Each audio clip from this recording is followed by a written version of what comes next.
Welcome to the program. Welcome to the show. I am your host, Marc Goldberg from Marc Vlogs Watches, and that intro is an homage to my dearly departed friend, Andy Hunter.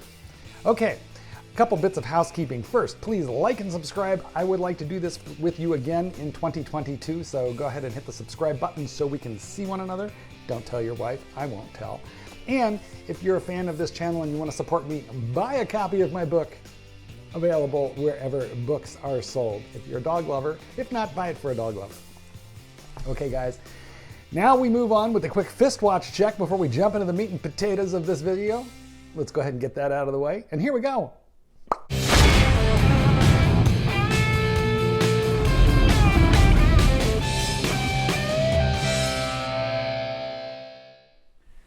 Today, fellas, I am wearing the Tudor Black Bay. This is actually the Black Bay Burgundy with the smiley face and the ETA movement.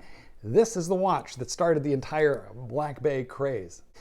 Fellas, a while ago I made a video talking about the 5 top mistakes that you could possibly make in buying and selling and dealing with Rolex, and I'll put a link to that video in the description here. I'm gonna walk back something I said because, you know, there's always nuanced things. One of the worst mistakes that I told you that you could make is trading a Rolex because you got bored with it and trading it back in for another watch. And that's because, especially if you're doing it on the gray market, you're gonna pay gray market premium prices, and then you're gonna go ahead and pay gray market retail prices in order to move that watch along. And if it's a matter of boredom, well, it's a terrible idea. You should never do it. But I got a letter here from Sam that I want to read to you, and then we'll talk a little bit about a small alteration to that advice I would like to give you. Sam says, big fan of your content and honest view on the world of watches. I have a sub date 116610LN, which I bought retail in 2020. That, I believe, is the 40 millimeter ceramic Submariner. And I am considering approaching the same AD where it was purchased to inquire about a part exchange. I'm looking at the GMT 126710 BLNR on the Oyster. That is the new version of the Batman, which retails for 8,400 pounds after the recent price increases. Yeah, in fact, here in the United States, that watch popped up $1,000. Gosh, if you got in under the wire, you know, that was by luck. If you got in at all, that was by luck. My Submariner trades for between 11,000 and 12,000 pounds on the market, and I'm considering selling back to the AD at a reduced rate in exchange for a GMT. While I could sell privately and make more, there'd be no guarantee how long I'll be waiting for the Batman or if I'll get one at all. And then I'd have to sell my Submariner in advance to free up the funds anyway. So haven't approached the AD, and I wanted to get your input. Is it a good move? Would my wait time be reduced if the AD knew they can get my sub at a profit? Keep it up, Mark. Cheers, Sam. Sam.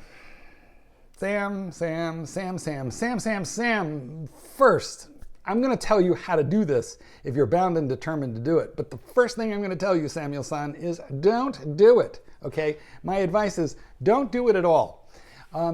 Look, you've had that watch less than 2 years, and apparently you're just bored with it. And you got in under the wire. You got like the last of the Mohicans. So, I mean, that's like one of the most classic, one of the most iconic watches that you could possibly own. And so I wouldn't sell it. What I would do is either save for the Batman. In fact, if you put yourself on a list with that same AD for the Batman, I mean, you might be saying, hey, I don't have the money for it. Yeah, no problem. You're going to have 3 years to save up the funds to buy it. And in the meantime, you'll still have, you know, your sub, your Rolex. So I wouldn't part with that if I were you under any circumstances. It's a mistake to just parlay one good Rolex for another. You know, that would be, we'd be talking about this differently if you own something else. But dude, it's a Submariner. I really think, or should I say might, it's a Submariner. You should really consider keeping it. Okay, now that I've gotten the finger wagging stuff, you know, I would send you to the pub and only let you buy 1 pint if, you know, if I could, as punishment for even thinking about this. But let's assume that you're stubborn and you're just bound and determined you're going to do this no matter what Goldberg here tells you to do. Okay, so yeah, could you make more if you were to go to the open market and sell it to a private individual? Yeah, you'd make like, you know, pretty much kind of like market rate. Actually, you'd probably have to shave 500 pounds off of market rate to be able to sell it, because you're going up against watch dealers who are known quantities, and honestly, who are you? So unless you have a buddy who just really wanted yours, you would actually have to be a little cheaper than market. The second thing is, if you're not selling it to a buddy, and honestly, even if you're selling it to family, you leave yourself subject to potential fraud, okay? So it's not such an easy thing to do. If you're going to sell it on one of the forums, you might be dealing with somebody that you don't know. That can and it will go wrong. If you're selling on eBay, you've got fees to pay. It is very dicey selling a watch to somebody who you don't know. Now, I've done it, and if you're going to do that, then here's the way you do it. This is the way I've done it. You meet at the bank, and you have them bring cash. You bring the watch, you let them examine the watch right there at the bank, and if everything is good, they give you the cash and you instantaneously deposit it right into your account. Or you meet at the bank and they withdraw cash and give it to you. But meet at the bank where you're like relatively safe, because there's security in places like that. Okay, but more than likely you would end up selling to a watch dealer, okay? Now, a watch dealer is likely to give you more cash for your watch than an AD, but they're not going to give you that 11 or 12. I mean, the only person who's going to give you 11 or 12,000 pounds is a guy just like you. But a guy just like you would grind a guy just like you for a better deal, because he would know you're not in the business. You're just trying to unload a watch to parlay it up to the next one. Tell me you wouldn't do that. You know you would. I would. I did. I have. Sorry to all of those of you. If I've ever bought a watch from you on the private market, let me apologize for being so difficult about the price. But trust me, when I sold those watches, it was similar stories. Okay, I digress. Here's the thing. Yes, here is the situation or the circumstances, fellas, under which you should go back with your box and papers to the AD from whom you purchased the watch. And there's really only one reason to do that. Well, more than one, two. Okay, the first one is if you absolutely have to have something else, right? And you want to get it from that same AD. And Sam, that's your situation, okay? So will you take less? That guy is going to give you probably 2,000 or 3,000 pounds less. But will it put you in better standing for the Batman? Yeah, quite possibly. But here's what you don't do. Here, take my Submariner, put me on the list. Oh, you'll do it? Fine. It's 6 or 8 months, great. And then it turns into 6 or 8 years, and you've sold off your Submariner.